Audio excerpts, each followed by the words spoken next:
15, 20, 22, 25 ॻोठ बि थी सघनि था बैरिया टाउन जे वाला रेट। पर असां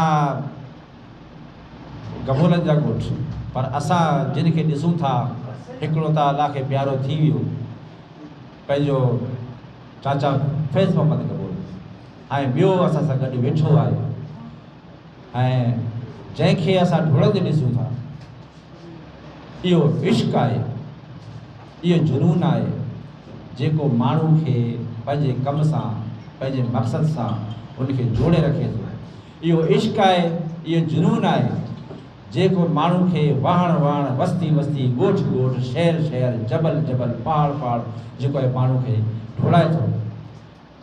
ऐं इहो इश्क़ अकबर गभोल में उत्तम मौजूदु आहे।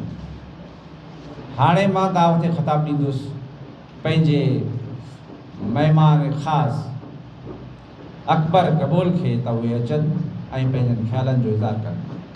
अकबर गभोल, गभोल मीडिया असां खेसि भेटा पेश करियूं था ऐं ताड़ियुनि सां सदन इस्तक़बाल करियूं था। अकबर गभोल, गभोल मीडिया।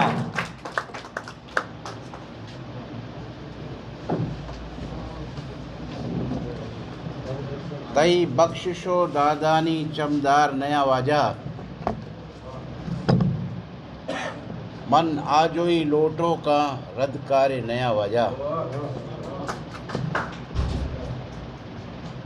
स्टेज में वेठल असांजो लीडर, असांजो अॻवान, असांजो साईं यूसुफ मस्ती खान, साईं ख़ुदारीनु शाह, साईं गुल हसन कलमती साहब, साईं अब्दुल वहाब बलोच साहब, ऐं जेके हिते ॿिया मोज़ेज़ दोस्त जेके वेठा आहिनि,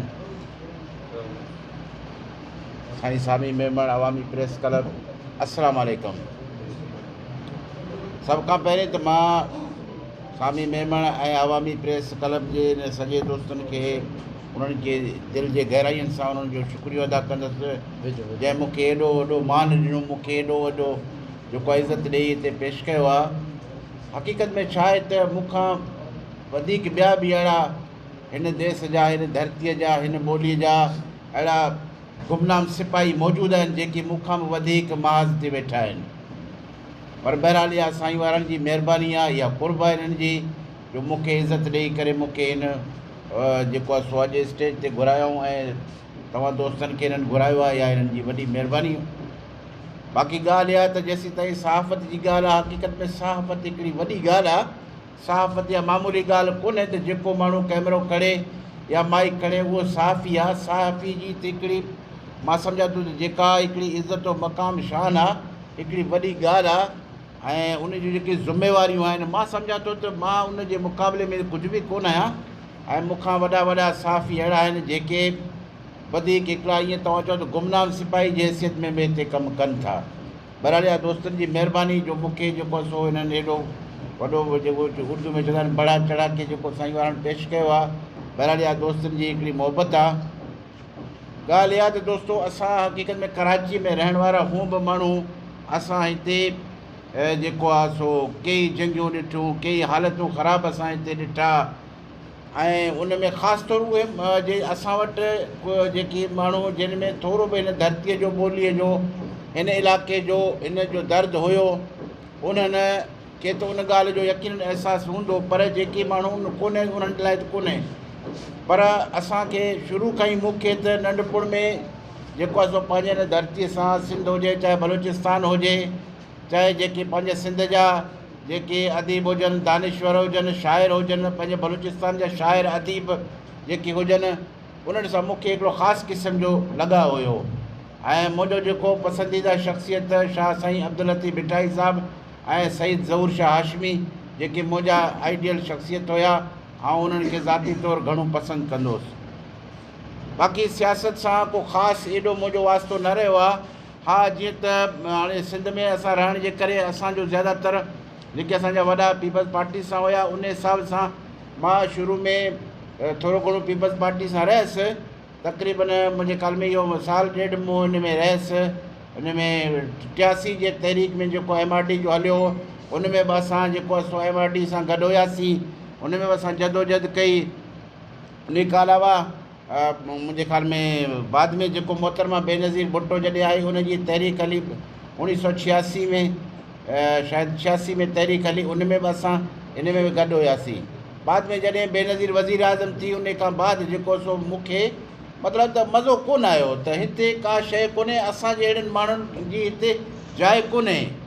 सो मां इहो किनारो कश थी वियुसि। सो उन खां बाद मुंहिंजे ख़्याल में सन 2000 जे धारे असांजो हिकिड़ो मौलवी दोस्त हुयो, बसि उनजे चवण ते मां डॉक्टर ताहिर कादरी जे पार्टी पाकिस्तान अवामी तहरीक में कुझु टाइम लाइ शामिलु थियसि, पर उते मां वियुसि त मूंखे मज़ो कोन आयो। उन खां बाद मूं सियासत खे हमेशह लाइ ख़ैराबाद कई ऐं पंहिंजे सोशल मीडिया में जेको पंहिंजो वर्क हूंदो हुयो उहो मूं कयो हुयो, ऐं पंहिंजी हिकिड़ी गबोल बिरादरी जी एसोसिएशन हुयो, उन में मूं कमु कयो हुयो। ऐं गबोल मीडिया मूं उतां शुरू कई, पंहिंजे मीडिया जे वरी बिरादरी जे हवाले सां ख़बरूं मालूमात ॾियण जे लाइ मूं उनखे इब्तिदाई तौरु शुरू कयो। ऐं फेसबुक में मां इहे जेके आहिनि ख़बरूं हलाईंदो हुउसि। बाक़ी अमली सहाफ़त सां मुंहिंजो को ख़ासि वास्तो बि कॾहिं कोन रहियो बि कोन्हे। इहो वाक़ियो जीअं काज़ी साहिब बि सवेर ज़िक्र कयो, काज़ी साहिब सां हिन मामले ते कचहरी हिकिड़ी दफ़े थी। इहो हुयो त मामा कदीर बलोच जॾहिं हिते कराची प्रेस क्लब जे अॻियां अची वेठो, उन ज़माने में इहे बलूचिस्तान मां माण्हुनि खे जेको खंभजणु शुरू थियो हुयो, हिकिड़ो नओं सिलसिलो हुयो, हिकिड़ो आम माण्हू खे ख़बर ई कोन्हे थी छा पियो थिए। ऐं शुरू में कुझु मीडिया वारा बि इहे ख़बरूं ॾींदा हुया, यानी असां पाण सोचींदा हुआसीं इहे छा पियो थिए मुल्क में। बहरहाल मामा कदीर बलोच कोयटा में पंहिंजी जेका एहतजाजी कैंप वरी कराची प्रेस क्लब में जॾहिं आयो त मुंहिंजो मामा कदीर सां को वास्तो, मां इतफ़ाक़ सां जीअं उते गुज़रियसि त मुंहिंजो मामा कदीर वेठो आहे। ख़ैर मां उते वञी मामा जे कैंप में वेही रहियुसि, मूं पंहिंजो तारीफ़ करायो, साईं मां गबोल आहियां कराची जो, तव्हां सां मुलाक़ात थी। उते साईं जेका ॿारनि जो ज़ाइफ़ान जूं जेके माण्हू उते आया, उन्हनि जो रोज़ राड़ो जेको तकलीफ़ ॾुख दर्द मूं ॾिठो, मूं महसूसु कयो, यकीन कर हिकिड़ी आहे न हिकिड़ी चवंदा आहिनि त दुनिया ई हिकिड़ी बदिलजी वई। यानी हिन मुल्क जे हर निज़ाम खां असांखे नफ़रत थी वई, हर शइ खां नफ़रत थी वई। त जेको असांजे माण्हुनि सां एॾी ज़्यादती एॾो वेदन थो थिए त असीं छाजे लाइ छा करे सघूं था हिन मुल्क में। बहरहाल उन खां बाद मां जेको मामा कदीर जे कैंप ते डेली वेंदो हुउसि, उते जेको सो इहे मतिलबु तस्वीरूं वग़ैरह कढी, उन ज़माने में गबोल मीडिया जे नाले सां मुंहिंजो फेसबुक पेज हूंदो, उते ख़बर लॻाए मां डेली जेके माण्हू ईंदा हुया उहो मां लॻाईंदो हुउसि। उन दौर में असांजा कुझु दोस्त हुया, हे कराची यूनिवर्सिटी जा स्टूडेंट हुया ऐं कुझु ॿाहिरि हुया। उन्हनि हिकिड़ो वेब चैनल खोलियो बलोची FM चैनल जे नाले सां। सो जो त मुंहिंजा एक्टिविटीज़ ॾिसी करे मूंखे उन्हनि दावत ॾिनो त यार तूं बि असांजे चैनल जो हिसो थी। मुंहिंजो बि ठीकु आहे। बेसिकली उहो चैनल हिकिड़ो म्यूज़िकल चैनल हुयो, हुन में का अहिड़ी ॻाल्हि कोन हुई। ऐं उहो जेके छोकिरा पंहिंजा हलाईंदा हुआ उहो बि तक़रीबन म्यूज़िक हूंदो। मां बि वियुसि, मूं बि कुझु टाइम उते म्यूज़िक हलायो। उन खां बाद मामा कदीर जे मां कैंप में वेंदो हुउसि, रोज़ाना उते जॾहिं को एक्टिविटीज़ थींदो हो, को माण्हू ईंदो, उनजो इंटरव्यू वठे मां शाम जो पंहिंजे FM चैनल ते हलाईंदो हुउसि। ऐं उन में मां तबसरा कंदो हुउसि पंहिंजे तरफ़ां, कुझु दोस्तनि खे मां घुराए तबसरा कंदो हुउसि। हालांकि उन में जेके असांजा एडमिन हुया दोस्त, उन्हनि बि थोरो एतिराज़ु कयो त यार तूं इहो जेको इहे करीं थो, इहो तूं पाण खे माराईंदे, असांखे माराईंदे। हाणे तव्हांजी मर्ज़ी, हाणे जेके हालात असांजे मुल्क में थियनि था, ख़ामोश त रही नथा सघूं। पोइ असांजो हिकिड़ो दोस्त हुयो एडमिन चिराग बलोच, जेको मास्को यूनिवर्सिटी में हुते पढ़ंदो हुयो, उन पोइ मूंखे कॉल कई, मूंखे चइबो तूं बिल्कुलु चैनल जो असांजो मालिक खे तूं ऐं जीअं वणे तूं चैनल हलाए। उन मूंखे फ्री हैंड ॾेई छॾियो। उन खां बाद मुंहिंजे ख़्याल में 2013-2014 में कराची प्रेस क्लब में voice for Baloch missing persons ऐं बलोच ह्यूमन राइट्स ऑर्गेनाइज़ेशन वारनि जा उते सेमिनार थिया। उहे मूं पंहिंजे FM चैनल तां उतां लाइव हलाया। उतां खां बाद जेको आहे सो मूंखे पज़ीराई मिली, जिते मां वेंदो हुउसि पंहिंजे बलोची FM चैनल जे थ्रू वेंदो हुउसि। ऐं जिते बि मसइलो हूंदो हुयो, चाहे उहो सिंध जो हुजे, चाहे बलूचिस्तान जो हुजे, को बि अहिड़ो इशू हूंदो लोकल, उहो मां पंहिंजे FM ते खणंदो हुयुसि। वक़्त सां गुज़रण FM जे असांखे कई धमकियूं मिलियूं, फ़ोन ते बि मिलिया, फेसबुक ते मैसेज आया, भई तूं बंदि कर, तूं मुल्क दुश्मन कमु थो करीं। मुंहिंजो मां त कुझु कोन थो कयां, जेके इशूज़ आहिनि मसइला आहिनि उन ज़माने में इहे थोरा घणा मीडिया बि हलाईंदो मूं चयो सभु मीडिया में अचनि था, मां त उहो ई थो हलायां, मां त को गैर क़ानूनी कमु कोन थो। बहरहाल उहा असांजी जेका वेबसाइट बंदि थी वई। उन खां बाद जेको सो मूं पंहिंजे गबोल मीडिया खे थोरो अञा तेज़ कयो आहे ऐं इहो सिलसिलो असांजो हलंदो रहियो। बाद में इनखे जेको असांजो इंडिजिनस राइट्स अलायंस सां जेको आहे सो मुंहिंजो इहो लिंक थी वियो। इहे बैरिया टाउन जा मसइला थिया, इहे जिते थिया असां यको उन्हनि सां गॾु हुयासीं। इन जेको इहो असां वाक़ियो ॾिठो, मामा कदीर जे कैंप में जॾहिं मां वेंदो हुउसि उते मीडिया जो को नालो निशान बि कोन हूंदो हुयो, न इलेक्ट्रॉनिक मीडिया न प्रिंट मीडिया, को बि सहाफ़ी जो नालो निशान न हूंदो हो। जॾहिं इहो मूं हालति ॾिठो मूं चयो यार एॾी जॾहिं ज़ुल्मत अची छो न इहो कमु पंहिंजो पाण कयूं, पाण पंहिंजे आवाज़ खे उथारियूं। उन खां बाद जेको सो मूं इहो सिलसिलो शुरू कयो हुयो। शुरू में मामा कदीर जे मां कैंप में वेंदो हुउसि, उते उन्हनि सां छोकिरा वेठा हुआ त मूंखे झलींदा हुया, भई तूं इहो फ़ोटू न बनाए या बनाई परे खां बनाए या हिते साउंड रिकॉर्ड न कर, मूंखे झलींदा हुया। ऐं अक्सर उते माण्हू ॿिया ईंदा हुआ, उन्हनि खे झलींदा हुया। उहो हिकु दफ़ो मूं उते झेड़ो कयो, मूं चयो भई आख़िर छो तव्हां मूंखे रोकियो था, भई मूं में ख़राबी ॿुधायो, मूं ते को इल्ज़ाम आहे, मूं ते का ॻाल्हि आहे ॿुधायो। पोइ वीचारो कामरेड वाहिद बलोच उहो आयो, मूंखे गले लॻाए, चई न बाबा अहिड़ी ॻाल्हि कोन्हे, छोकिरा बेसमझनि, तूं पंहिंजो कमु जारी रख। भई मामा कदीर बि मूंखे चयो न बाबा तूं पंहिंजो कमु जारी रख, तूं असांजो भाउ आहीं।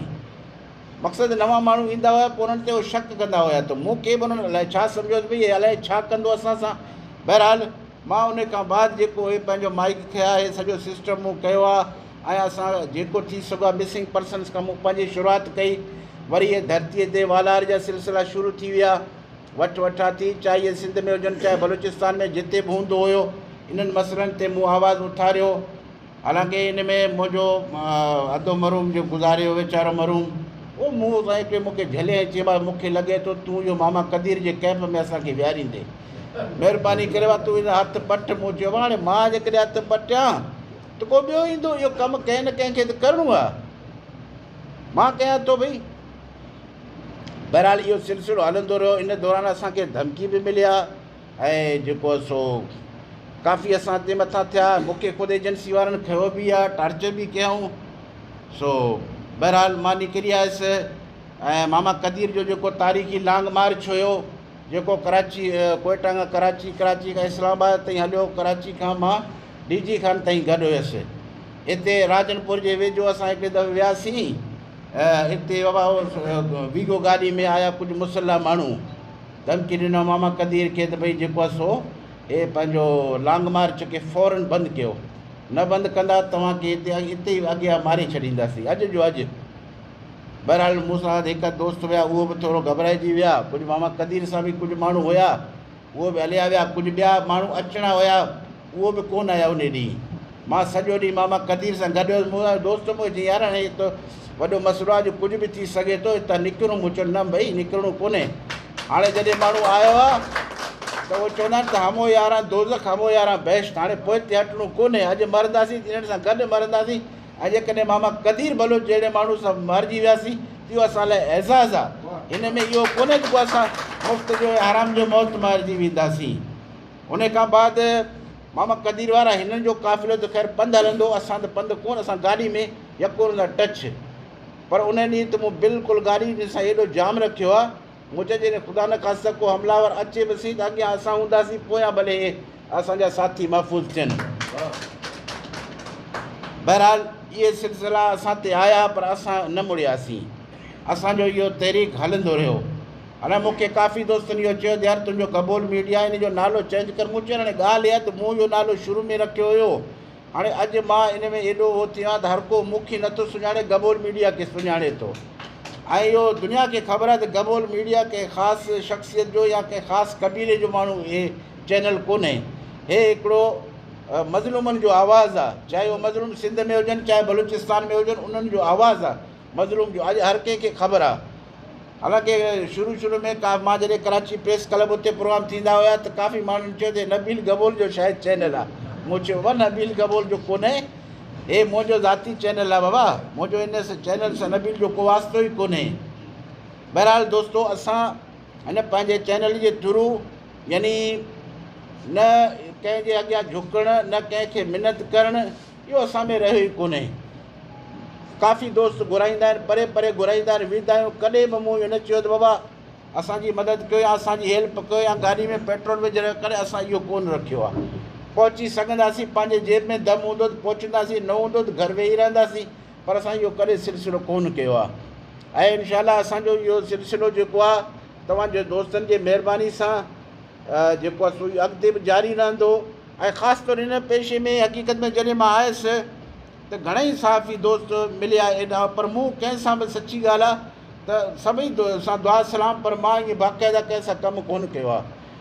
पर अवामी प्रेस क्लब जॾहिं सामी मेमण सां हिननि जी टीम सां मुलाक़ात थी त हिकिड़ी दिलि ख़ुशी थी ऐं हिननि जे कम खे ॾिसी करे मुंहिंजे बि दिलि में इहो आयो त यार असां कमु कयूं था, छो अलॻि अलॻि छो कमु कयूं, गॾिजी कमु कयूं।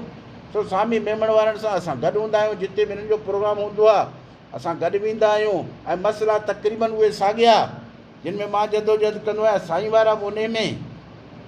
बाक़ी असांजा प्रेस क्लबनि जा हाल पूरा आहिनि, वधीक उन्हनि जो ज़िक्र करणु मां मुनासिबु कोन थो सम्झां त कंहिं ते मां कोई इल्ज़ाम हणां। सभई पंहिंजा वास्ते वारा दोस्त आहिनि, असां हर कंहिंजो पंहिंजो तरीक़ेकार हूंदो आहे। सो असांजो इहो सिलसिलो इनशाला आईंदे बि ईअं जारी रहंदो जीअं माज़ी में असां कयो आहे। इनशाला आईंदे बि पंहिंजे धरतीअ जो मसइलो हुजे, पंहिंजे ॿोलीअ जो मसइलो हुजे, पंहिंजे धरती जी यलगार जो मसइलो हुजे, जिते बि इहे मसइला हूंदा इनशाला गबोल मीडिया हर पंहिंजे सिंध बलूचिस्तान जो जिते बि इनशाला मसइलो हूंदो, जिते बि मुंहिंजो पहुच हूंदो इनशाला गबोल मीडिया खे तव्हांखे उते ई मिलंदो। आख़िर में मां हिकु दफ़ो वरी सामी मेमण ऐं सॼे अवामी प्रेस क्लब जे दोस्तनि जो थोराइतो आहियां जंहिं मुंहिंजे लाइ एॾो वॾो इज़त कयो आहे। हक़ीक़त में मां हिन जो क़ाबिल कोन आहियां, बसि इहा दोस्तनि जी हिकिड़ी मोहबत आहे, हुनजी महिरबानी। बहरहाल मां आख़िर में इन्हनि अल्फाज़नि सां पंहिंजो तक़रीर ख़तमु कंदुसि। अलाह तव्हांखे सभिनी खे ख़ुशि रखे ऐं जहिड़े नमूने तव्हां इज़त ॾिनी आहे हिकु दफ़ो वरी दोस्तनि जो शुक्रिया अदा कंदुसि। ऐं जेके असांजा मुक़ररु दोस्त आहिनि जंहिं मुंहिंजे बारे में ॻाल्हायो आहे इन्हनि जो मां शुक्रगुज़ार आहियां। हे असांजा साथी आहिनि, असांजा दोस्त आहिनि, असां हिननि जी क़दुरु कयूं था। जहिड़े नमूने सां हिननि सम्झो त हिकिड़ी असांखे हौसला अफ़ज़ाई हिननि कई आहे। जहिड़े माण्हू खे जेकॾहिं चवंदा आहिनि त हर को मतिलबु त उठ पंहिंजो ॿार पाण खणंदो आहे, पर हुनखे जेके थपथपी ॾींदो त अञा शेर थी हलंदो आहे। सम्झ हिननि असांखे थपथपी ॾेई अञा असांखे शेर बनायो आहे। बहरहाल मां स्टेज ते वेठल पंहिंजे दोस्तनि जो साईं यूसुफ मस्ती ख़ान जो असांजो वाजा आहे, असांजो लीडर आहे, साईं गुलहसन कलमती, साईं ख़ुदारीनू शाह ऐं साईं वाह बलोच वारा ऐं जेकी साईं अज़ीम दहकान आहे, साईं हनीफ़ दिलमुराद संगत ॿिया जेके आहिनि मुख्य फर्दनि में साईं पंहिंजो मेमण साहिबु आहे, सलीम जे मेमण आहे, साईं पंहिंजो मोहम्मद अली कबूल साहिबु आहे, ॿिया दोस्त आहिनि। सभिनी दोस्तनि जो थोरो नालो मां न फ़िलहालु नथो खणी सघां, घणो थी वियो। सभिनी दोस्तनि जो महिरबानी, लख लख महिरबानी। इन सां मां इजाज़त वठी।